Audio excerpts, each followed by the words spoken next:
Welcome to another episode of the 100% podcast with me, your host, Harry Purdy. Today, I'm joined by a brand new guest, all the way from the Republic of Ireland.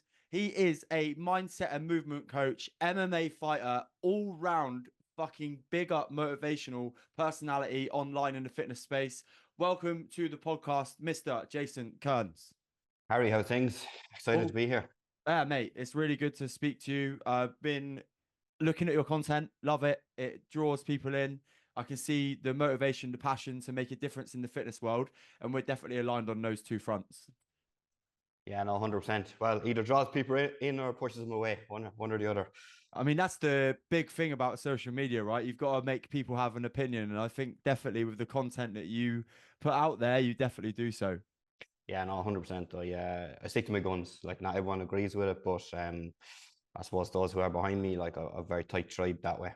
Yeah, unreal. In terms of a lot of your content is around making things better for people, getting the best out of people, inspiring people to achieve amazing things.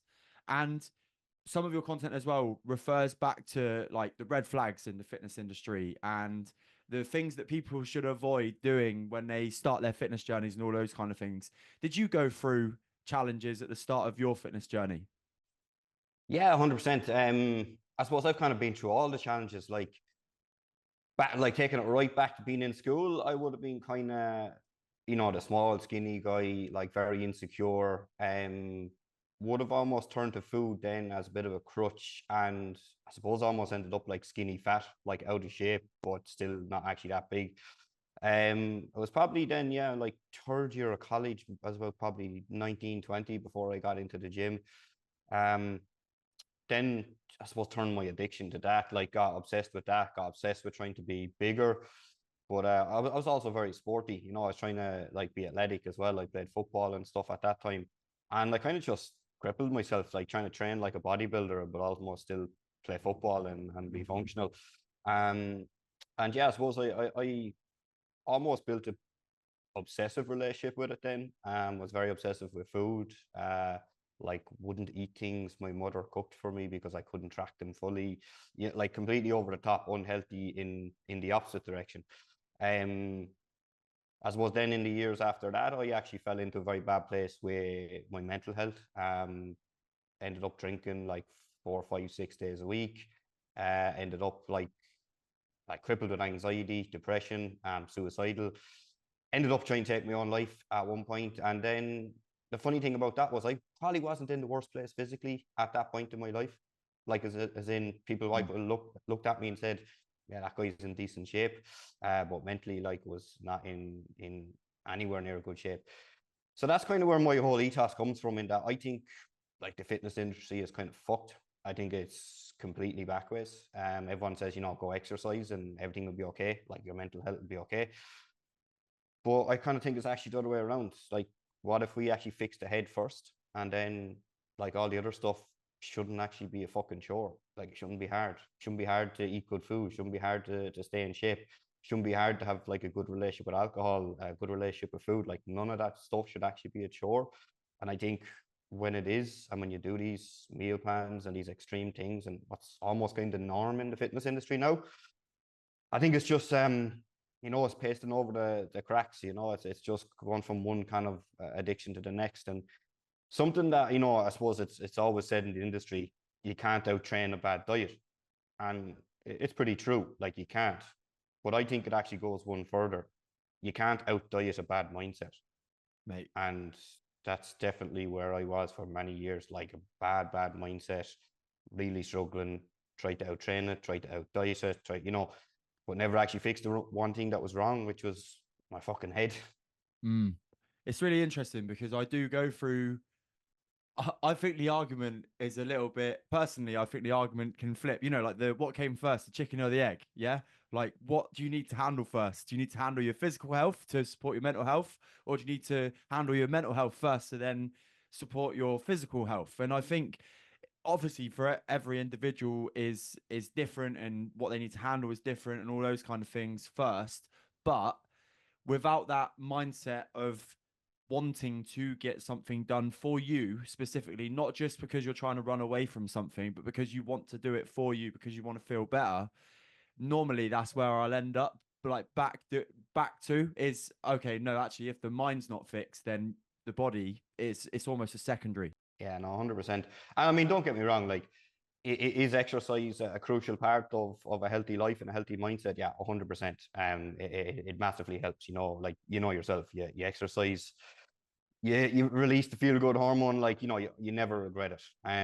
But I guess my kind of philosophy on it is like, fix the head first, and then the exercise side might be a little bit slower. The results might be a little bit slower, but like, trust me, it'll kind of last long term, because like this thing of maybe doing it, like going all in for with motivation and willpower, you might get a couple of weeks of it. Like, some people are able to get maybe a couple of months of it relying on motivation and willpower, but something will happen. Like, life will get in the way, and when you actually need it most, that motivation and willpower will disappear.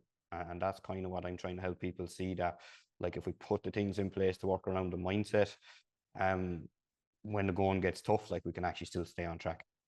And yeah, I completely agree. And one thing that I resonate as well, just like you see it, don't you? Dotted all over the internet with certain coaches, people that you see in your local gym.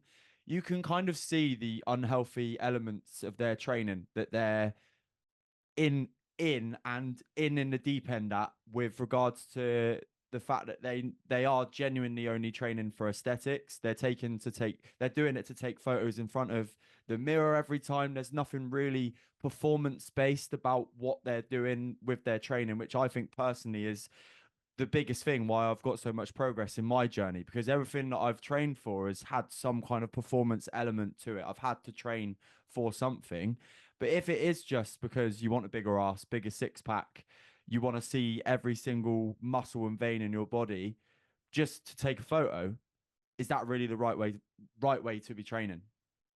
Yeah, no, 100%. And look, I mean, I'm quite controversial in some of my content. Like, I don't hold back with it. I completely disagree with like photo shoots and physique. Not only do I think it's not a fucking real sport, I think it's unhealthy, like, Mm. really fucking unhealthy. Um, and look, at being honest, I have, and I'm willing to be, corrected on this, but I have never spoken to anybody who's came through it on the other side and looked back and said, yeah, that was great. Every one of them said, I struggled massively, developed a bad relationship with food. Came to my maybe 30s or 40s when it stopped, didn't know what to do with myself. I mean, I think the perfect example is Dorian Yates. Like, I actually met Dorian in Spain this year, and I was at an event he was speaking at, and he was talking about it. Like, what the man achieved was like unbelievable. But like, he openly says it himself, that he achieved that because he was running away from problems and using bodybuilding as his escape. And then when that finished, like, he got into a very bad place in life, because he never addressed the real issues, and now, like, he's a great story. He's gotten into a more holistic life. He's done psychedelics, really fucking interesting character. But I think it just goes to prove, like, at that highest level, he still had the same struggles and never addressed it. And yeah, I really feel strongly that training for photo shoots, training for physique, it's just really unhealthy. It's not a good place to be. And like, I made a video a while ago, like, red flags to look out for in online coaches, and it Mm. was like, if they train for physique, if everything on their page is them with their top off, if they're females with this pose with their arse sticking out and their head turned backwards, like, it's that's not the person that's going to help you build a better relationship with yourself, with food. That's a person who's probably still running away from something themselves, if we're being honest. Yeah, I know a couple of people that have been in the bodybuilding industry, there's and there's only one person that I genuinely believe that I think is doing it for the right reasons that I've had a conversation with. But what I find that the most concerning about the whole sport is it genuinely is about getting the tiniest gains in on your body, right? Yeah. So from a holistic point of view, which we both coach from, when we're looking at getting gains as such, it's not about getting the next dip in your quad, like showing in the next photo. It's about how you're feeling, where your energy's at, how much confidence you have, how much fucking sleep you're getting, whether your nutrition's like near enough, good enough to get you through the day, and all of those kind of things. You meet people where they're at. But with bodybuilding, if you're somebody that's working 9 to 5 in an office job, you're taking calls day to day, and the only thing you're thinking about is, oh, I've got to have my cream and rice at 1 o'clock with fucking, I don't know, Cocoa Pops mixed in it, and then a bit of fruit or a kiwi as well, and that's my lunch. And that's all you're thinking about until you get into the gym later on that evening. I don't know, man. I just find that like quite a it's a way to make the fitness industry seem shit to people if you were having that conversation with somebody in the office. Yeah, 100%. I mean, it's a sure way to turn people off it and think it's not for me and it's not, it's not sustainable or achievable. I mean, like I actually, and look, no, like, no disrespect to any other coaches, whatever, and it wasn't aimed at anyone individually. No. Well, it was, but not personal against them. But I seen a coach recently. He's talking about like his 21-week photo shoot prep, and I just made a video comparing it to like starting jiu-jitsu from scratch and doing 21 weeks of jiu-jitsu. And you can actually go to Thailand and do like a course, getting white belt to blue belt in 21 weeks. Like, it's something really fucking to be proud of, like a life-changing skill, something that if something happened in the future, with a partner or your kids, whatever, and something happened on the street, that you could actually handle it. You could put somebody to sleep. You could walk away from the situation. Like a really life-changing skill, building proper mental strength and resilience, versus what? Like really extreme shit to get a photo that you're going to look back on, say, fuck, I cannot do that again because it's not achievable. I now have kids. I have a real life that was really extreme. Like, what's the point of it? What's the purpose? To have a picture and look back on and remind yourself I can never be like that again because it was fake. I was wearing a fake tan. I cut out water to make myself look lean.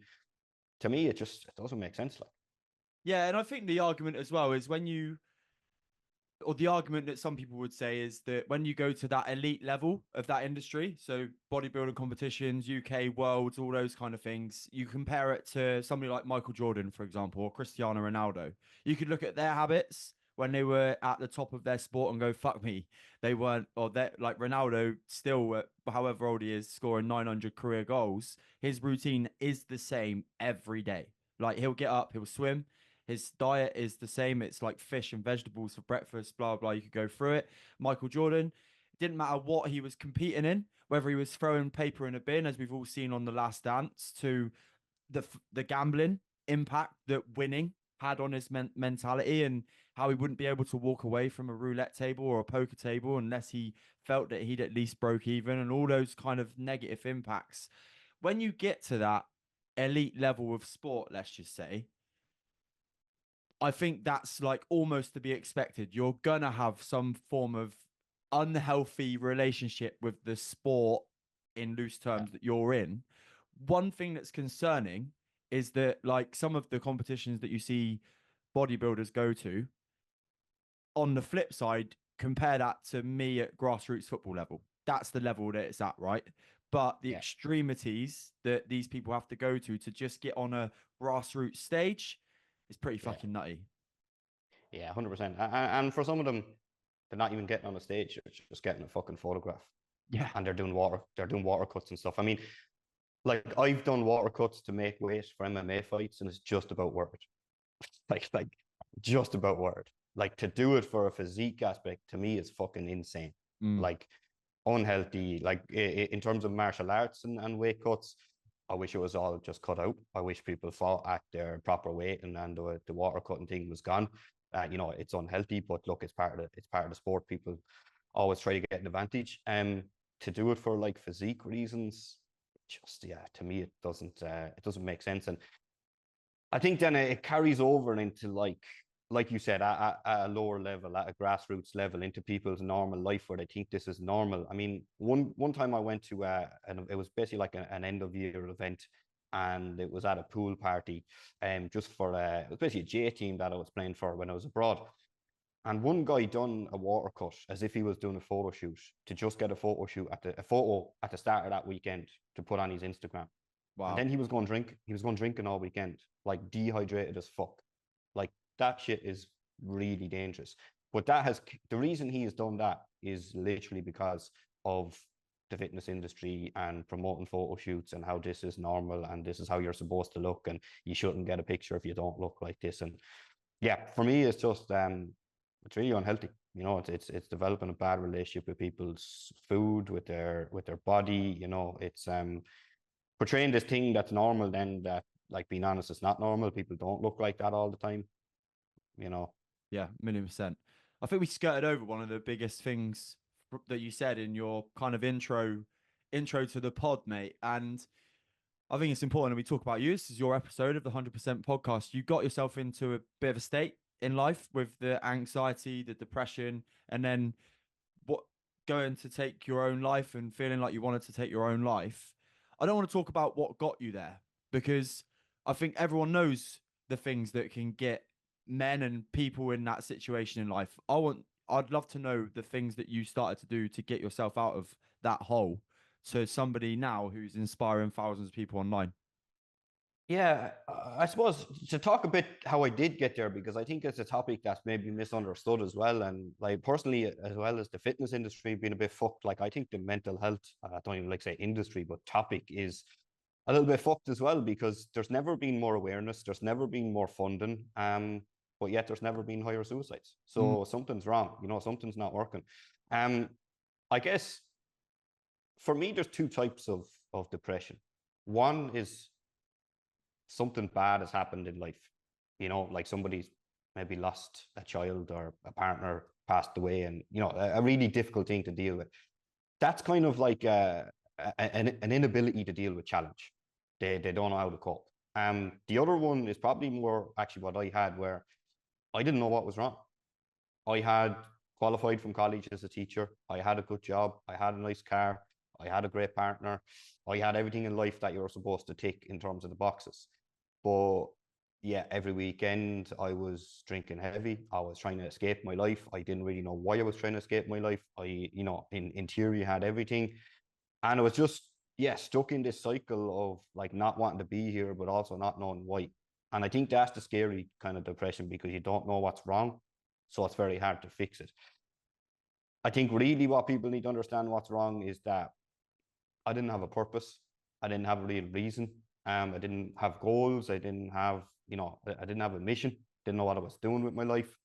And it's this thing of like everyone thinks, oh, perfection is what you need. That's what's going to make you happy. But it's actually not. It's progress. It's the journey, you know, in all areas, in fitness, in career, in, you know, side hustles, business, whatever it is. It's the progress that actually makes us happy.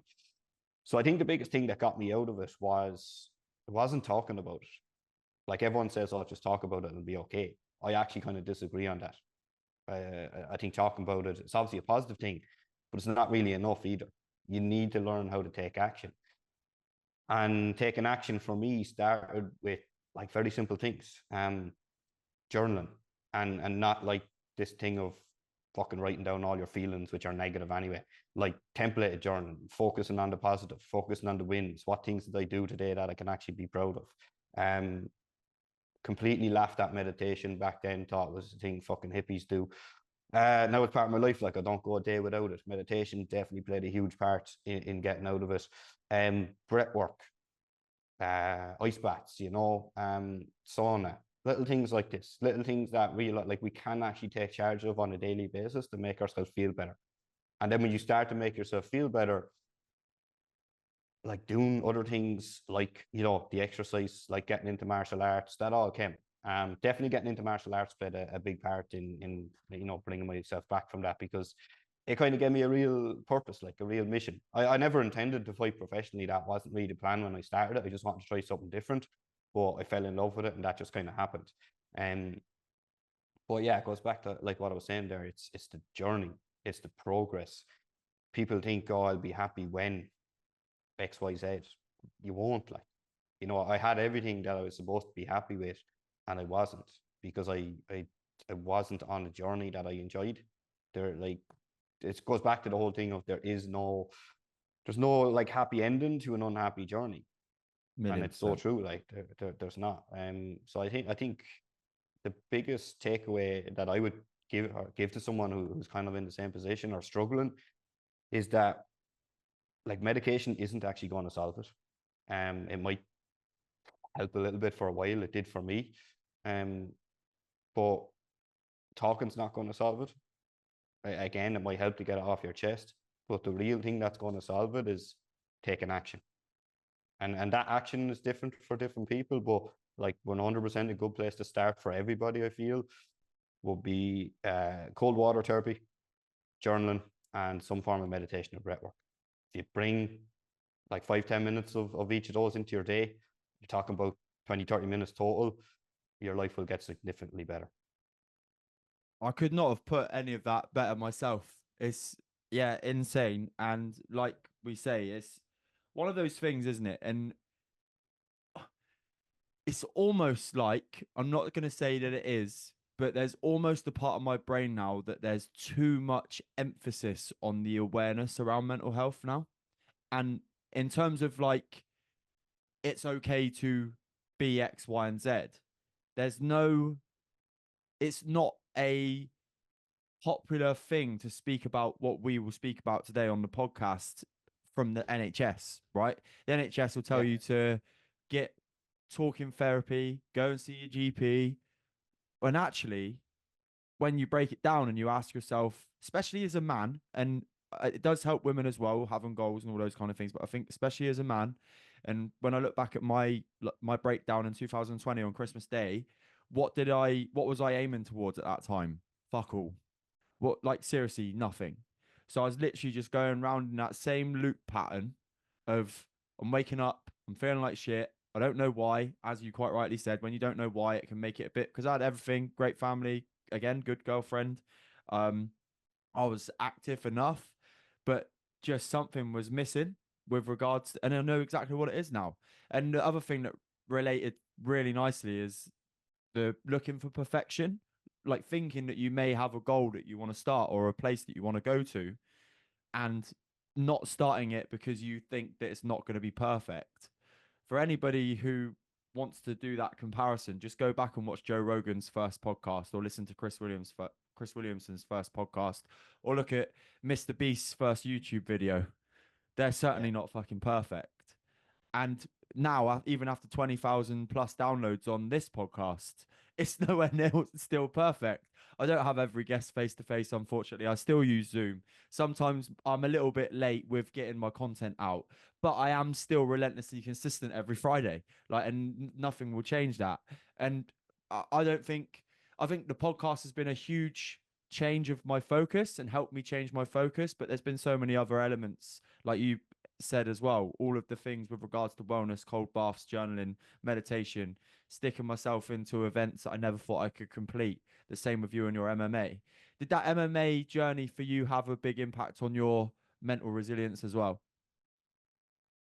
Yeah, 100%. I mean, the training aspect of it, like I just started it because I was a bit lost in life and I needed something new. I played kind of football all my life and stuff, and yeah, I wasn't really cutting it anymore. I actually went to watch. I went to Vegas to see McGregor fighting Mendez, and I came back from that, and I just said, you know what, I'm gonna go to an MMA class. I'm gonna try it. I'm gonna put myself in my comfort zone, and I did. And that first night, I got fucking ragdolled around the place by a little girl, and I was like, wow. I'm definitely not going to kill myself until I figure out how to stop that happening and be able to do it to somebody else. And it was like I was just obsessed straight away, especially with the jiu-jitsu side of it and the grappling, and how somebody like smaller and weaker could like basically do whatever they wanted and manipulate you and break your arm, put you to sleep. And I was just fascinated. I was obsessed with it straight away. The fighting side of it then obviously like I picked it up quite quickly, and my coach was like, "Do you want to have a fight?" And I was like, "Yeah, fair enough." And so that was Was like it I think literally that 2000. quick? Was it that quick for you to be like, yeah, fuck it, let's do it? Yeah, I think I started training in 2000 and I think it was maybe 2017.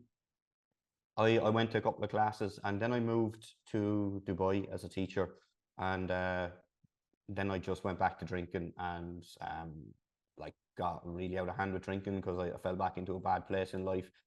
And eventually that probably went on for a year. 2018, then I snapped out of it and said, right, I'll go back to MMA. Found a guy from Belfast, Merv Mulholland, who was actually coaching out in Dubai, and he had fought in cage warriors and stuff, and ended up becoming great friends with him. And he just like, look, there's a bit of potential in you, like you're a bit raw around the edges, but we'll tidy you up a little bit and we'll get you a fight. So it's like I think it was December 2018. I had my first amateur fight, and yeah, I ended up having like 7 amateur fights, represented Ireland at the IMAFs, and then in like December 2020, I got offered a pro fight. So yeah, it was all quite quick that it happened, but I just got obsessed with it. And in terms of the mindset side, I think it definitely showed me like anything is really possible if you just put in the work and set your mind to it. Like never in a million years, like oh, I won't lie, I wasn't growing up saying I want to be fighting in the cage. Never. Like when I was growing up, I didn't even know it existed. Like Mm. that's being honest. Guys grow up and say I want to be a footballer. I obviously said that as well. Looking back on it now, I never tried to be a footballer. Like I said, like we all say that growing up, but like I never tried. I never actually put in the work. I mean, I played with my local team and we trained like twice a week and played a game, but like I never put in any extra work. When it came to getting into martial arts, like I trained pretty much every day. I was obsessed with it. I watched videos, I studied it. That's why I got where I got like relatively quick. Because I actually put in the work, and it kind of reaffirmed to me that like if you want to do something, if you put in the work, we all actually are the same and you can achieve anything.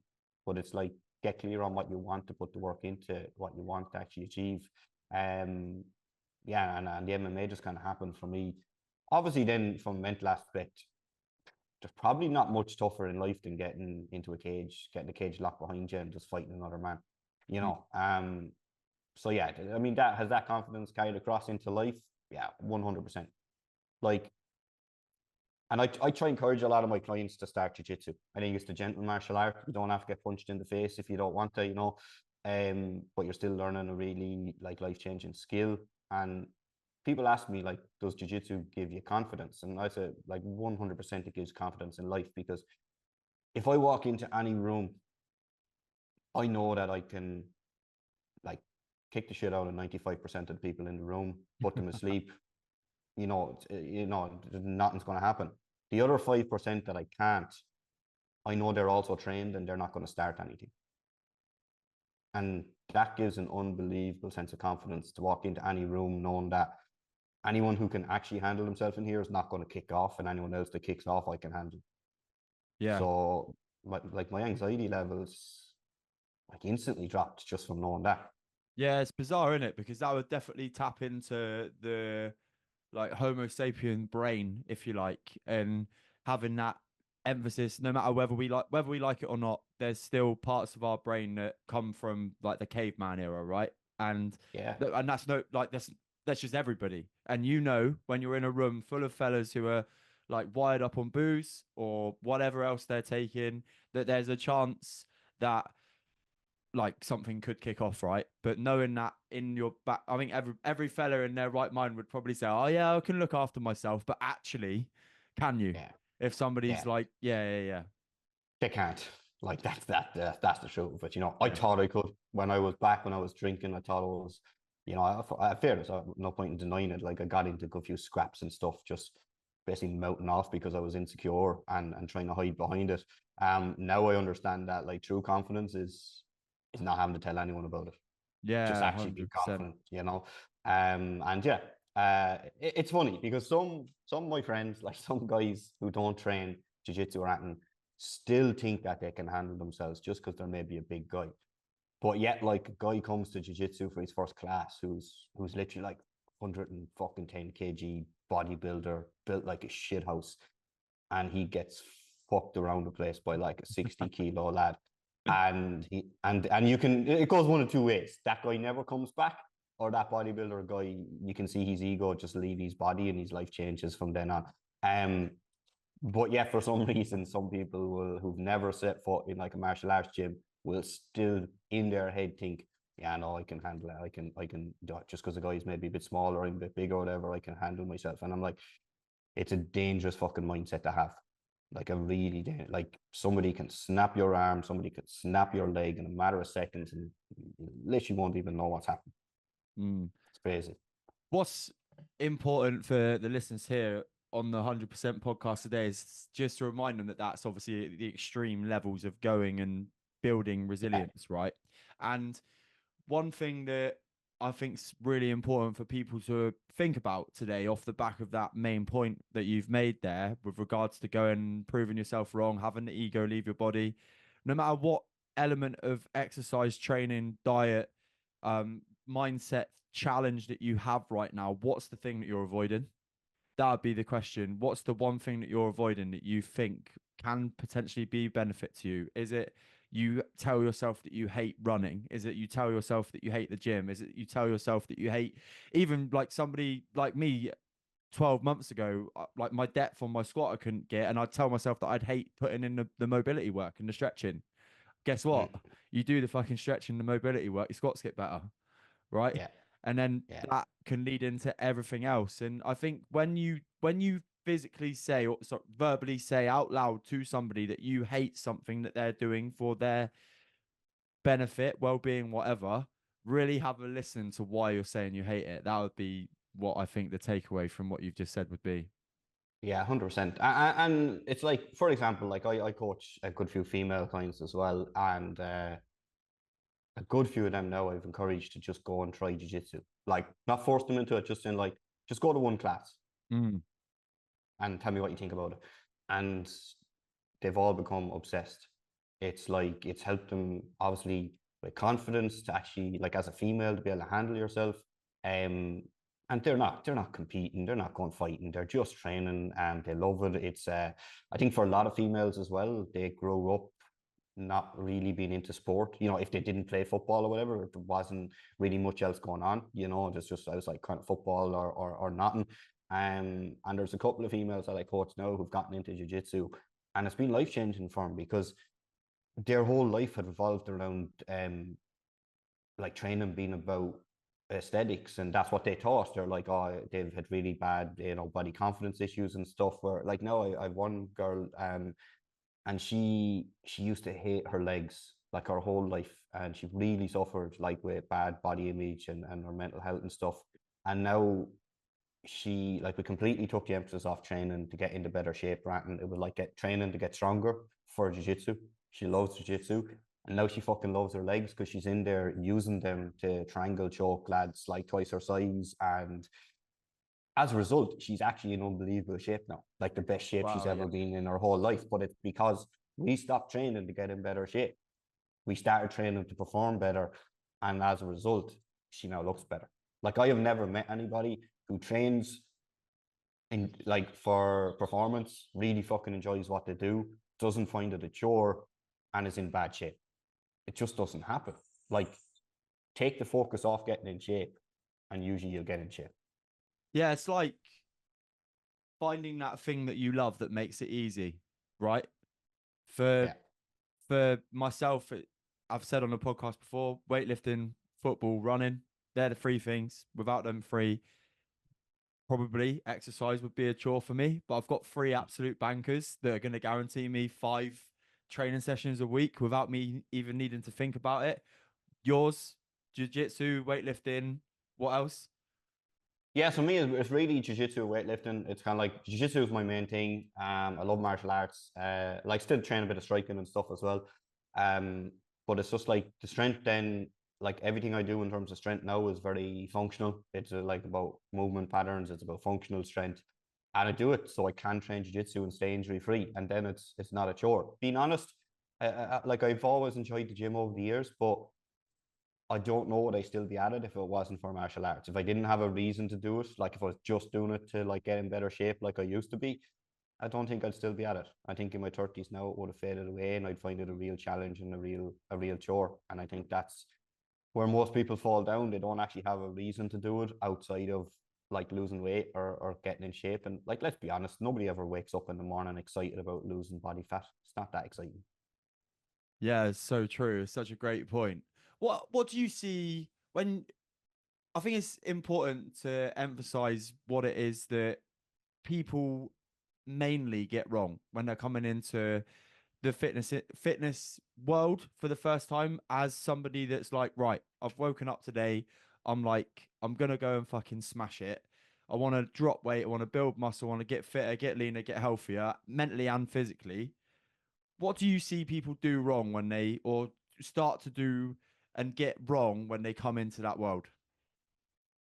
I think, like the first thing, and not just saying it because I am a coach, people don't get a coach. People Mm, don't get help. They try to do it themselves. And the second thing then is if you do get a coach, people get one they can't relate to, and then it doesn't work. So the number one thing I would say is like get some help.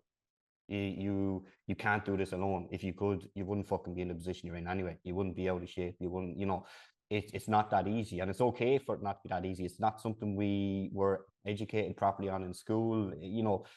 Anything else in life people will go get help at, you know. But for some reason, their own mental health, their own physical health, people seem really resistant to just actually invest in getting some help. It will be you get it once, you get it, do it right once, you have it for life. So get some help, but most importantly, get someone you can relate to. Like for example, I had one client who started last week. He was coming from a different coach, and he's like, just wasn't really working for me. And I was like, why? You want to make sure like this does work for you. So what wasn't working for you? This guy was like a builder, working, long days out on site and stuff. And he was training with a physique coach who was making him prep up all these meals, eat out of lunch boxes, um, encouraged him to go on test. The guy still had a probably 15% body fat to lose before even considering doing anything unnatural like that. And he's like, yeah, it just wasn't really for me. And I was like, are you surprised? Like, this is a guy who just his whole life revolves around physique and stepping on a stage. You're a fucking builder. Like, so find somebody who relates to you. If you're somebody who wants to step on stage, want to do photo shoots, cool, brilliant, go get a coach like that. But if you're not, like, go get a coach who's into a more holistic approach, who maybe trains sports or martial arts or football or whatever themselves. Somebody who kind of who gets it, who understands like the normal life. So yeah. that'd be my biggest advice. Just work with someone you can actually relate to. I think as well, when you start a journey, you can almost, especially if you're doing it on your own, have a tendency to take on too much too soon. Have you seen that with clients you've had as well? Yeah, 100%. Like if somebody was to go and do it by themselves and insist they don't need help, the advice I would give would be start like don't aim for perfection. Mm, Like I go back to I said it before, it's the progress that's going to keep you happy. Something I teach all my clients is you got to be really clear on minimum and maximum standards, because the reality is life is going to throw shit at you. Maybe you have kids, maybe one of them is going to fucking get sick or shit themselves as you're about to walk out the door to go to the gym and you're not able to go to the gym. And like that's life. It's going to happen. So when that happens, if you're aiming for perfection, now you're going to hit the fuck it button and next minute you're not in the gym for 6 weeks. It mm, just spirals. Whereas if you have a minimum standard of like, right, my maximum standard is I'm going to get 5 training sessions in this week and I'm going to track my food every single day. That mightn't happen every week. Realistically, it's probably not going to happen every week. So our minimum standard might be, look, no matter what happens, I'm going to get 2 gym sessions in. And any day I was supposed to go to the gym and I don't, I'm going to do 50 push-ups, squats, and burpees at home at some point throughout the day. And that's my minimum standard. On the food, minimum standard might be, okay, if I miss a day of tracking, I don't let it happen twice. yeah. If I miss tracking Tuesday, I make sure I get back on it Wednesday and it doesn't spiral into 6 weeks and not paying attention to my food. So that minimum standard, and again, I don't give my clients the minimum standard. I explain it to them and I ask them to come back to me and say, what is a realistic minimum standard for you with your lifestyle, your job, your kids, what's going on? And then, they're in agreement that, I know whatever happens, that's a fairly realistic minimum standard. So then if they don't hit that minimum standard, like then I can call them out on their bullshit. Like, why did that not happen? Mm. Yeah, almost like a written negotiation between the two of you in terms of what you can say, right, that's fucking bullshit, or like, come on then, Yeah. let's do it. Yeah, yeah, well done. You can now go to maybe the next stage. One thing I've been speaking about lately as well is the the levels of where you come in at. because I'm sure your fitness journey and your levels around what it is that you consider to be a minimum standard now have completely changed from when you started. And that comparison that I'm looking at there is like when you come in, you can almost compare yourself to a video game, right? Like level one, start at level one. The basics are, I don't know, we go for the 10,000 steps and make sure you hit your protein every day. Level two, okay, let's start including gym in your routine, blah, blah, blah. The levels go on. How many levels do you think you've gone through on your journey now, Jason? Well, there's been a lot of levels. I think probably the biggest thing with the levels as well, if you're to explain it like that, is it's not always straightforward. You know, it's not always linear. It's not like I complete one level onto the next. Like there's times where, you know, if you are comparing it to a video game, you know, sometimes you lose to the boss or whatever, and you actually have to go back and do All the way from the a few start. steps again. You know, but sometimes it's actually like that in your journey as well. Like you make progress, things happen, it slows down a little bit, but we keep up these minimum standards. Then we jump back up again. But it's not like we're not going right back to the start because we actually didn't hit the fuck up button. We had these kind of minimum standards in place. And yeah, I think that's probably the biggest thing I took away from it, because if people keep failing, you're not just ending up back at square one. You're actually worse, because every time you fail, you're denting your confidence again. So every time you do a fad diet or something extreme for a couple of weeks and fail, you're actually in a worse position than when you started, because now you've tried and failed again. And that's why, like, I actually only coach people for 12 months. It's a 12-month process, because I don't want people to ever fail again, dent their confidence again. Mm. It has to be sustainable. Very simple ethos that I have. You do this for 365 days. We learn to work around summers, Christmases, holidays, and things that happen with the kids in school, kids out of school. If we can work around all that for 1 year, well, like then you can do it for 2 years, 3 years, 5 years, 10 years. You can pass it on to your kids. You know, it's just a fucking lifestyle. It's not a chore. It's not a plan. You know, I hate when people say I'm on a plan, or I'm on a diet. It's not going to last if you're on a plan or a diet. It has to become a lifestyle. Yeah. I think that's the biggest thing I took away, because over the years I've done all the extreme things going as well. I done keto. I was afraid of carbs. I was afraid of anything that wasn't like a completely natural food. I done all the extreme things. But yeah, it never lasted. I ended up back at square one every single time. Whereas Yeah. now it's just like it's a lifestyle. I have a fairly balanced approach to food. Personally, myself, I don't even track food anymore. I don't need to. Just know how to do it from having a good lifestyle. I probably haven't tracked food in like probably 2 years since I stopped fighting MMA. I obviously needed to do it then to make weight and stuff. But yeah, nobody should really need to track food forever to stay in shape. If you have a good relationship with food, you won't. You know. Love it, man. Mate, I think we could talk about health and well-being for forever together, but I know you're a busy guy. I've got two questions to finish up the podcast. I love asking these questions. One of them really hopefully will get you thinking.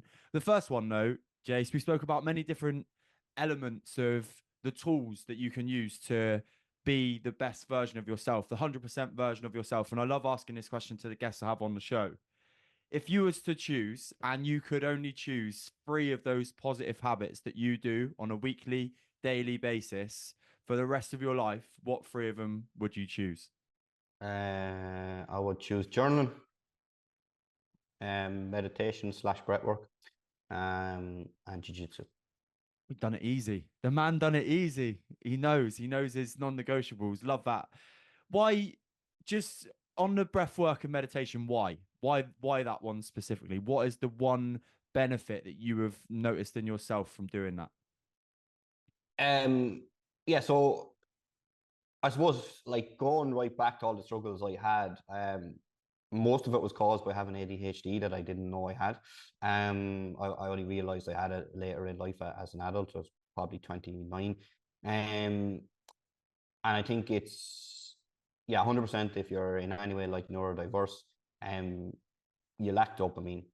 That's why I done the bad things I was doing. That's why you know, poor relationship with food, alcohol, drugs, whatever it is, gambling. We're chasing that dopamine hit.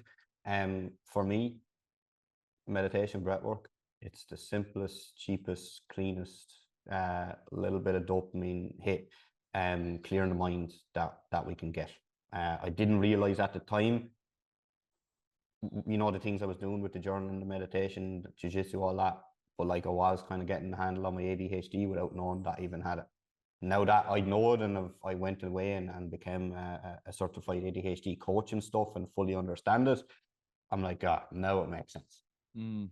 But yeah, it's for me, it's the one thing I couldn't drop out of my life, because being simple, someone asked me, do you ever think you maybe might go back to try and take your own life or being suicidal again? I said, 100%. It's like the minute I stop doing what I'm doing now, I'll be straight back there. If I stop journaling, if I stop meditating, if I stop training jiu-jitsu, if I go back drinking all the time, I'll be exactly back where I was. And I can't really be surprised. It was those habits that led me there. It wasn't coincidence. I think going back to the mental health aspect, probably a bit controversial and people mightn't like to hear it, but you are where you are because of your actions and your habits. It's not really unfortunate. It's like we don't just get depression by accident. It's something we can control, and like I said, sometimes there's unfortunate things in life and challenges, but again, other people have those challenges and don't get depressed is because they've learned how to handle those challenges. We have to kind of take responsibility that we are in control of how we feel.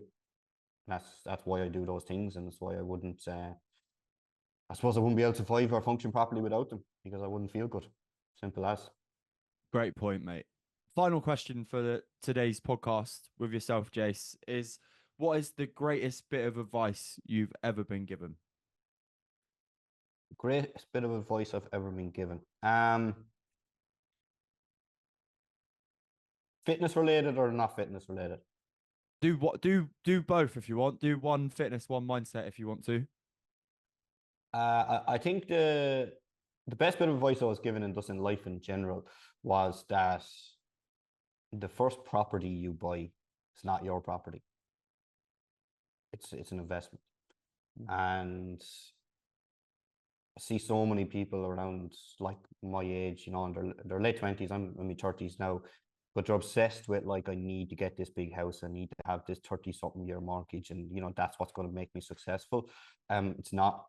It's really not, and it's actually just crippling you for your whole life. I was lucky enough to get that advice by someone a lot wiser than me when I was in my kind of mid 20s, and went away and invested in my first property as an investment property. I still rent a property when I'm in Dubai. I live with my mum when I come home in the summer for a few months. Some people might think that's fucking embarrassing at 32 years of age, but my future is very much set up because of that. Whereas most people are crippling themselves with debt and can never then actually get out of that to get on the ladder to improve their life. So that would be probably, in terms of just life and finance and setting yourself up, that's probably the best bit of advice I was ever given. And borrow money to make money, essentially. Yeah, I love it. And then fitness one? Fitness wise, I'd say the best piece of advice I was ever given, we'll start more on the mindset side of fitness, but it was just that like you are in control of how you feel. What you focus on is what you get. Paul obviously says it a lot, like, don't water the weeds, water the flowers. Where your attention goes is where your energy goes. And I was such a negative cunt back then. When I was struggling, I focused on all the bad shit. I argue with my parents about it to this day. Like, turn off the fucking news, please. I cannot listen to that. It's crippling your mental health as well. So just to stop focusing on what you don't want and start to focus on what you do want. And that's where like the journal I have for my clients comes in. And if anyone, if I was to give advice for where to start with it for someone, just go write down 3 positive things that happened in your day every evening. Like, doesn't matter how small. Like, fucking hugged my partner, hugged my child, made someone smile, went to the gym, done cold water, fucking got in the sauna, like whatever it was, listen to my favorite song. Just write down 3 positive things. And if you do that for like a month, 3 a day, like you're talking about writing down over 90 positive things. Like, that's going to be like, that's going to build confidence. That's going to make you feel better. Reading them back after, you can fucking get feel the confidence from it, man. I completely agree. Jason, I'm buzzing to have had you on today, mate. I'm Yeah, also it's great, Harry. disappointed that it's been a short and sharp one, but where can people come and find out more about you if they want to come see more about you and what you do, bro? Yeah, best place to find me is on Instagram. So it's coach with a K, KOACH underscore JOJAYO. And that's where you'll find me and my profanity. So yeah, don't come if you're a snowflake. 100%. I'll back him up on that one. It's been an absolute pleasure to have you on, mate. If you have enjoyed today's episode with Jason and myself, please go over to Apple Podcasts and Spotify and drop this episode a 5-star review. And if you're watching on YouTube, what's going on? Like, subscribe below down here. It goes a long way to helping the algorithm on YouTube and all those kind of things, 100% podcast related. If you've liked the chat of the 100% journal and journal chat in general on this podcast, I do give away a 14-day free journal, which literally gives you a guide on how to do it and how to start these cogs turning in a positive direction for you. So click the link in the description if you want that, or just drop me a DM saying journal and I'll whip it over to you. I'll see you here with a new episode every Friday. Take care.